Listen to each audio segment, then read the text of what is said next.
The story of Igbo Landing isn't one about suicide. Rather a blunt, significant statement that you can enslave my body, but not my soul. In 1803, approximately 75 Western Africans, many from the Igbo people in modern-day Nigeria, were forced across the Atlantic on the slave ship Wanderer. They arrived in Savannah, Georgia, where they were purchased by slave traders for work on plantations on the nearby St. Simon's Island, one of the sea islands off the coast of Georgia. The enslaved captives were then re-embarked on the schooner York. However, they would not labor on St. Simon's.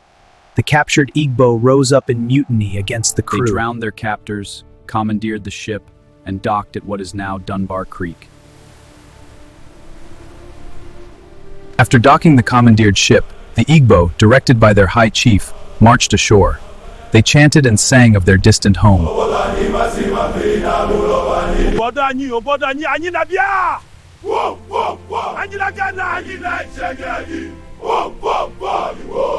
They walked into the marshy waters of Dunbar Creek, their chains binding them together as they committed the largest known mass suicide of enslaved persons. Chanting, "The water brought us here. The water spirit will take us home to the Omambala River." Of the 75 Africans who walked into the water, 13 bodies were recovered.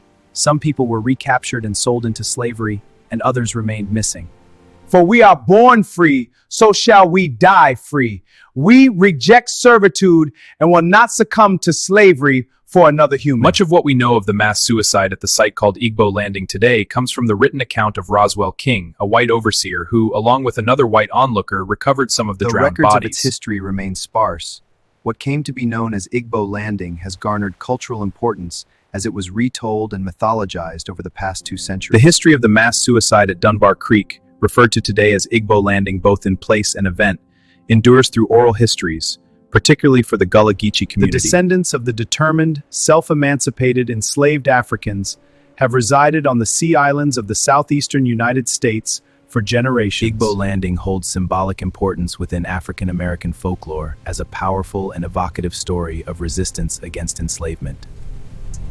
It inspired tales of Africans flying or walking on water to return home. It is the impetus for numerous African American cultural works, including Toni Morrison's Song of Solomon, Julie Dash's Daughters of the Dust, and Beyoncé's music video for Love Drought from her 2016 album Lemonade. As the myths, legends, Oral histories surrounding the event persist, but the truth endures. The truth endures at the center of it all. Freedom by any means. By any means. They could fly, they could fly, they could slip the bonds of earth and rise so high. They could fly across the ocean, together, hand in hand, searching, always searching for the promised land. They could fly, they could slip bonds of earth and rise so high. They could fly across the ocean, together, hand in hand. To be African American is to be African without any memory and American without any privilege. The story of Igbo Landing isn't one about suicide.